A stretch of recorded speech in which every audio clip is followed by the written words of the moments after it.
ओम शांति। 4 अक्टूबर 2025।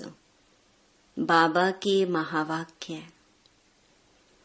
मीठे बच्चे, श्रेष्ठ ते श्रेष्ठ बनने के लिए स्वयं भगवान तुम्हें श्रेष्ठ मत दे रहे हैं, जिससे तुम नरकवासी से स्वर्गवासी बन जाते हो।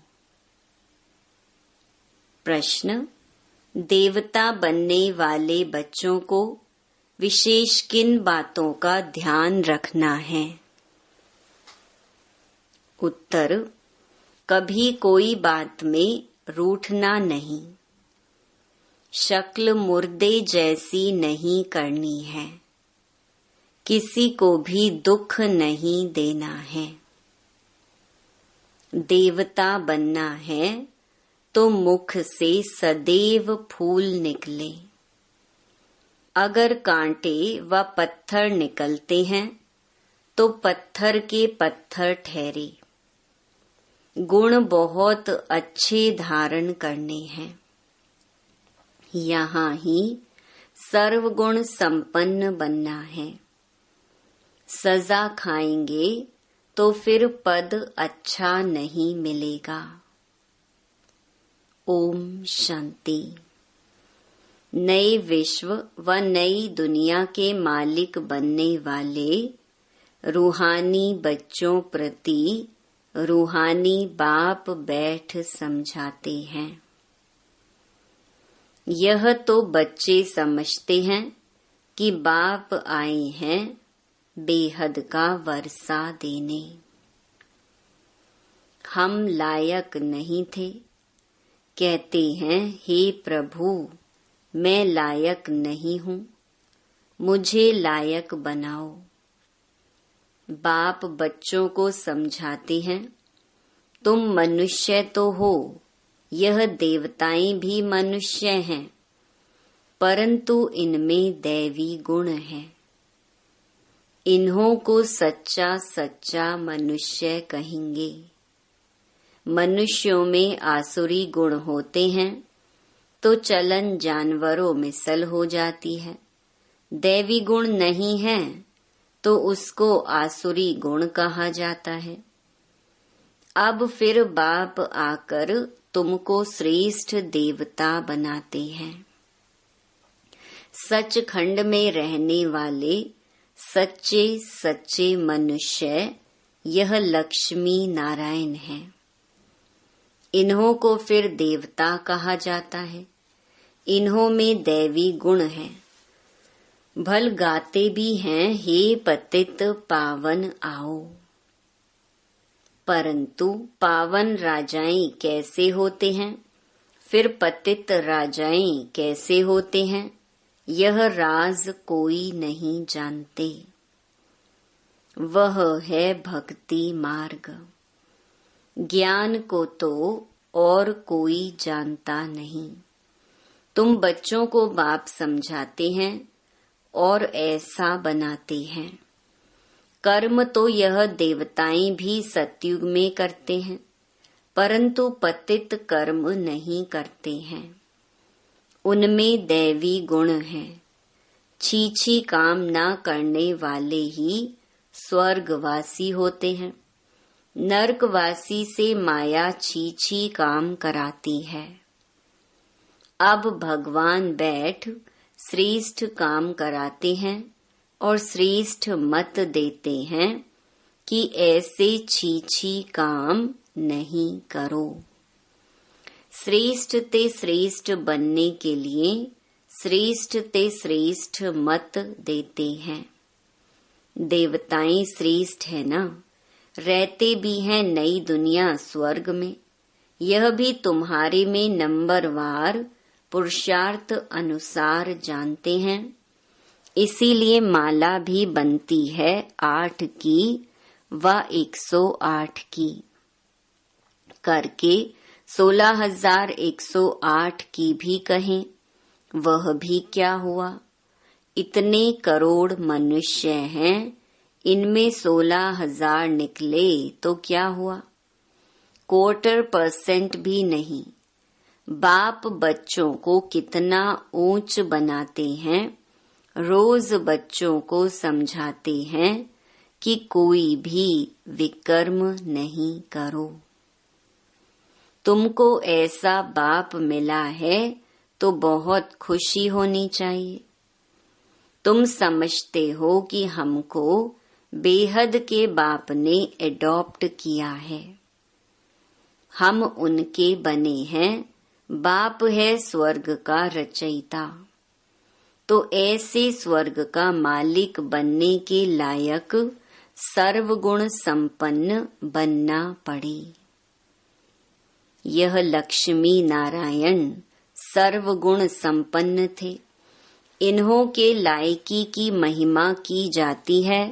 फिर 84 जन्मों के बाद नालायक बन जाते हैं। एक जन्म भी नीचे उतरे तो जरा कला कम हुई। ऐसे धीरे धीरे कम होती जाती है। जैसे ड्रामा भी जूं मिसल चलता है ना। तुम भी धीरे धीरे नीचे उतरते हो तो 1250 वर्ष में 2 कला कम हो जाती है। फिर रावण राज्य में जल्दी जल्दी कला कम हो जाती है। ग्रहण लग जाता है। जैसे सूर्य चांद को भी ग्रहण लगता है ना। ऐसे नहीं कि चंद्रमा सितारों को ग्रहण नहीं लगता है। सबको पूरा ग्रहण लगा हुआ है। अब बाप कहते हैं याद से ही ग्रहण उतरेगा। कोई भी पाप नहीं करो। पहला नंबर पाप है देह अभिमान में आना। यह कड़ा पाप है। बच्चों को इस एक जन्म के लिए ही शिक्षा मिलती है, क्योंकि अभी दुनिया को चेंज होना है। फिर ऐसी शिक्षा कभी मिलती नहीं। बैरिस्ट्री आदि की शिक्षा तो तुम जन्म जन्मांतर लेते आए हो। स्कूल आदि तो सदा है ही। यह ज्ञान एक बार मिला बस। ज्ञान सागर बाप एक ही बार आते हैं। वह अपना और अपनी रचना के आदि मध्य अंत की सारी नॉलेज देते हैं। बाप कितना सहज समझाते हैं। तुम आत्माएं पाठधारी हो। आत्माएं अपने घर से आकर यहाँ पाठ बजाती हैं। उनको मुक्ति धाम कहा जाता है। स्वर्ग है जीवन मुक्ति। यहाँ तो है जीवन बंध। यह अक्षर भी यथार्थ रीति याद करने हैं। मोक्ष कभी होता नहीं। मनुष्य कहते हैं मोक्ष मिल जाए, अर्थात आवागमन से निकल जाएं, परंतु पाठ से तो निकल नहीं सकते। यह अनादि बना बनाया खेल है। वर्ल्ड की हिस्ट्री ज्योग्राफी हूबहू रिपीट होती है। सतयुग में वही देवता आएंगे, फिर पीछे इस्लामी बौद्धि आदि सब आएंगे। यह ह्यूमन झाड़ बन जाएगा। इनका बीज ऊपर में है। बाप है मनुष्य सृष्टि का बीज रूप। मनुष्य सृष्टि तो है ही, परंतु सतयुग में बहुत छोटी होती है। फिर धीरे धीरे बहुत वृद्धि होती जाती है। अच्छा, फिर छोटी कैसे होगी? बाप आकर पतित से पावन बनाते हैं। कितने थोड़े पावन बनते हैं। कोटों में कोई निकलते हैं। आधा कल्प बहुत थोड़े होते हैं। आधा कल्प में कितनी वृद्धि होती है। तो सबसे जास्ती संप्रदाय उन देवताओं की होनी चाहिए, क्योंकि पहले पहले यह आते हैं। परंतु और धर्मों में चले जाते हैं, क्योंकि बाप को ही भूल गए हैं। यह है एकज भूल का खेल। भूलने से कंगाल हो जाते हैं, भूलते भूलते एकदम भूल जाते हैं। भक्ति भी पहले एक की करते हैं, क्योंकि सर्व की सद्गति करने वाला एक है। फिर दूसरे किसी की भक्ति क्यों करनी चाहिए? इन लक्ष्मी नारायण को भी बनाने वाला तो शिव है ना। श्री कृष्ण बनाने वाला कैसे होगा? यह तो हो नहीं सकता। राजयोग सिखलाने वाला श्री कृष्ण कैसे होगा? वह तो है सतयुग का प्रिंस। कितनी भूल कर दी है, बुद्धि में बैठता नहीं है। अब बाप कहते हैं मुझे याद करो और दैवी गुण धारण करो। कोई भी प्रॉपर्टी का झगड़ा आदि है तो उनको खलास कर दो। झगड़ा करते करते तो प्राण भी निकल जाएंगे। बाप समझाते हैं इसने छोड़ा तो कोई झगड़ा आदि थोड़े ही किया। कम मिला तो जाने दो, उसके बदले कितनी राजाई मिल गई। बाबा बताते हैं मुझे साक्षात्कार हुआ विनाश और राजाई का, तो कितनी खुशी हुई। हमको विश्व की बादशाही मिलनी है, तो यह सब क्या है? ऐसे थोड़े ही कोई भूख मरेंगे। बिगर पैसे वाले भी पेट तो भरते हैं ना। मम्मा ने कुछ लाया क्या? कितना मम्मा को याद करते हैं। बाप कहते हैं याद करते हो, यह तो ठीक है, परंतु अभी मम्मा के नाम रूप को याद नहीं करना है। हमको भी उन जैसी धारणा करनी है। हम भी मम्मा जैसे अच्छा बनकर गद्दी लायक बने। सिर्फ मम्मा की महिमा करने से थोड़ी हो जाएंगे। बाप तो कहते हैं माँ मेकम याद करो। याद की यात्रा में रहना है। मम्मा जैसा ज्ञान सुनाना है। मम्मा की महिमा का सबूत तब हो जब तुम भी ऐसे महिमा लायक बनकर दिखाओ। सिर्फ मम्मा मम्मा कहने से पेट नहीं भरेगा, और ही पेट पीठ से लग जाएगा। शिव बाबा को याद करने से पेट भरेगा। इस दादा को भी याद करने से पेट नहीं भरेगा। याद करना है एक को, बलिहारी एक की है। युक्तियां रचनी चाहिए सर्विस की, सदैव मुख से फूल निकले। अगर कांटे पत्थर निकलते हैं तो पत्थर के पत्थर ठहरे। गुण बहुत अच्छे धारण करने हैं। तुमको यहाँ सर्वगुण संपन्न बनना है। सजा खाएंगे तो फिर पद अच्छा नहीं मिलेगा। यहाँ बच्चे आते हैं बाप से डायरेक्ट सुनने। यहाँ ताजा ताजा नशा बाबा चढ़ाते हैं। सेंटर पर नशा चढ़ता है, फिर घर गए संबंधी आदि देखे तो खलास। यहाँ तुम समझते हम बाबा के परिवार में बैठे हैं, वहाँ आसुरी परिवार होता है। कितने झगड़े आदि रहते हैं। वहाँ जाने से ही कीचड़ पट्टी में जाकर पड़ते हैं। यहाँ तो तुमको बाप भूलना नहीं चाहिए। दुनिया में सच्ची शांति किसको भी मिल ना सके। पवित्रता, सुख, शांति, संपत्ति सिवाय बाप के कोई दे नहीं सकता।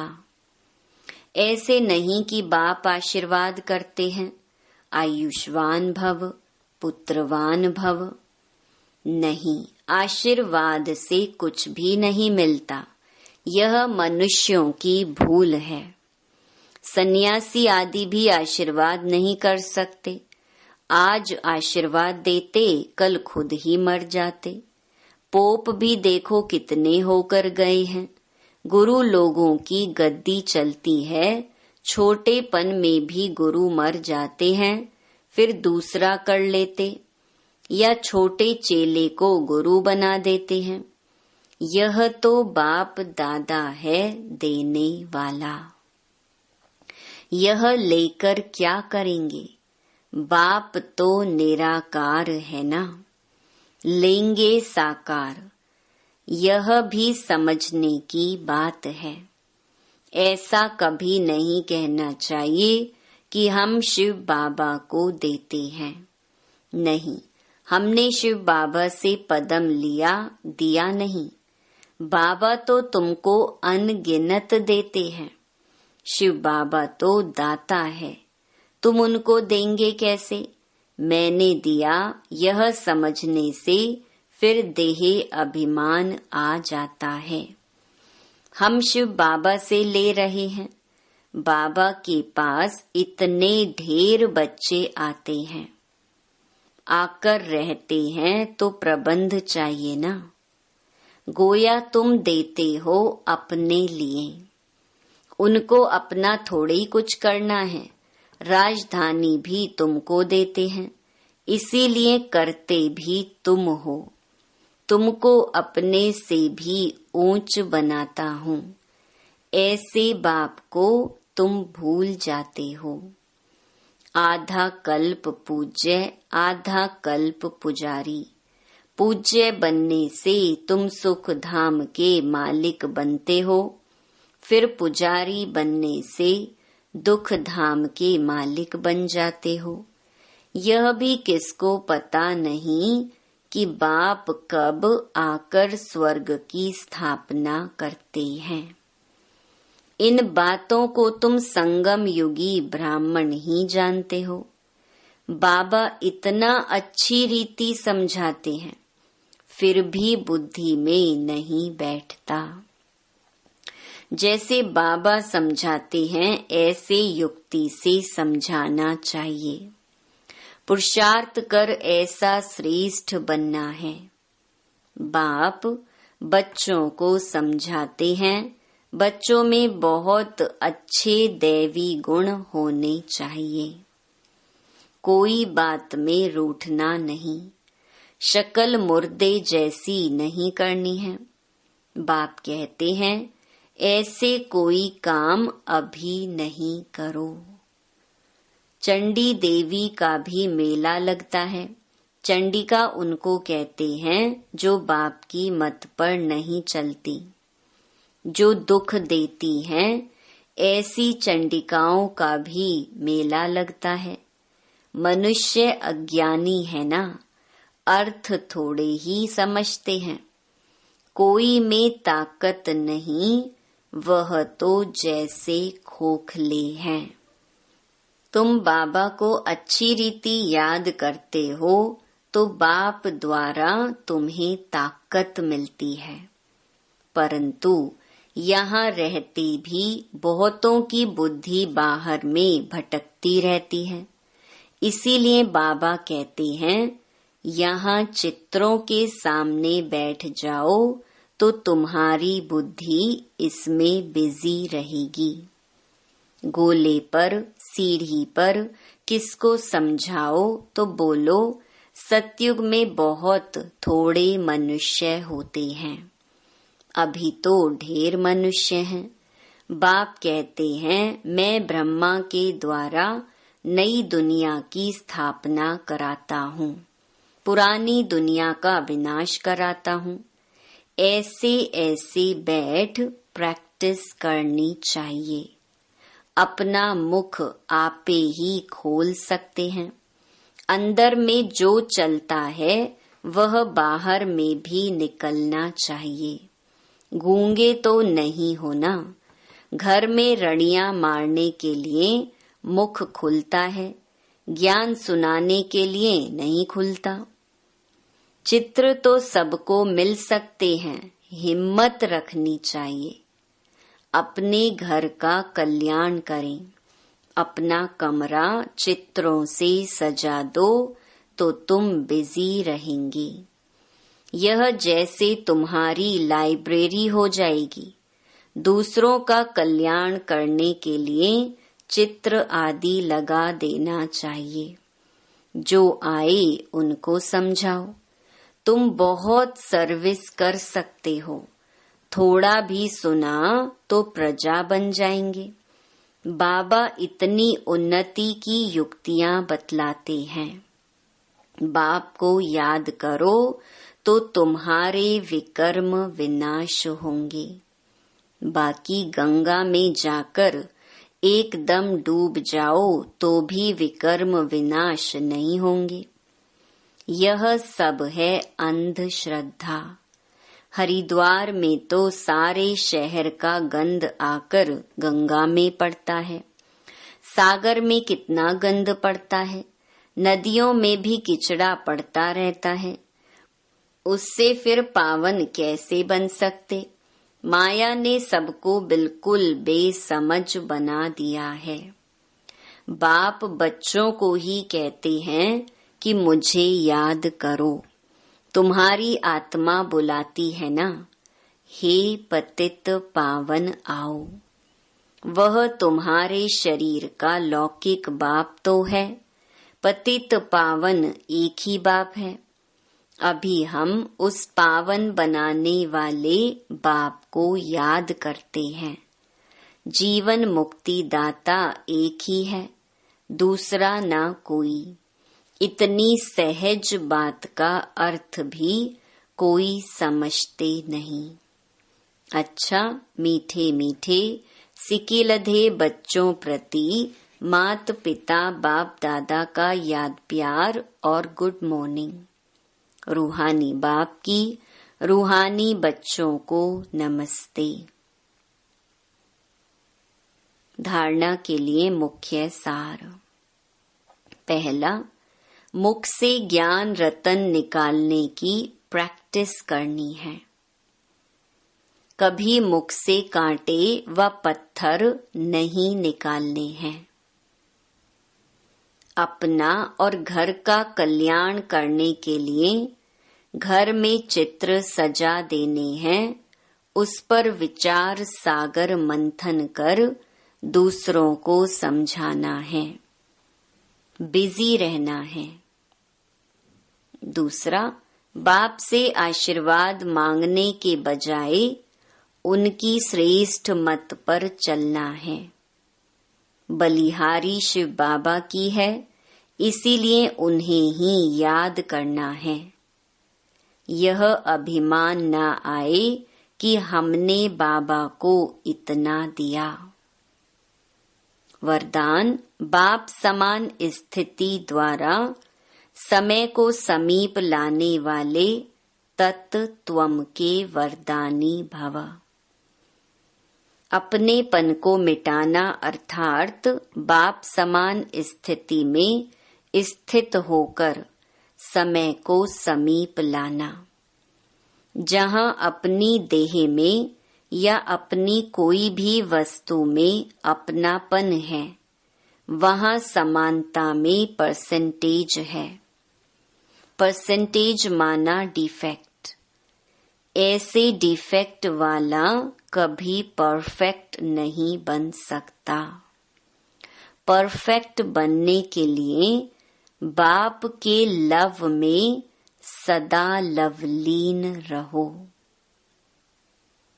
सदा लव में लवलीन रहने से सहज ही औरों को भी आप समान व बाप समान बना सकेंगे। बाप दादा अपने लवली और लवलीन रहने वाले बच्चों को सदा तत्त्वम का वरदान देते हैं। स्लोगन, एक दो के विचारों को रिगार्ड दो तो स्वयं का रिकॉर्ड अच्छा बन जाएगा। अव्यक्त इशारे स्वयं और सर्व के प्रति मनसा द्वारा योग की शक्तियों का प्रयोग करो। मनसा सेवा के लिए मन बुद्धि व्यर्थ सोचने से मुक्त होना चाहिए। मन मनाभव के मंत्र का सहज स्वरूप होना चाहिए। जिन श्रेष्ठ आत्माओं की मनसा अर्थात संकल्प श्रेष्ठ और शक्तिशाली है, शुभ भावना शुभ कामना वाले हैं, वह मनसा द्वारा शक्तियों का दान दे सकते हैं। अच्छा, ओम शांति।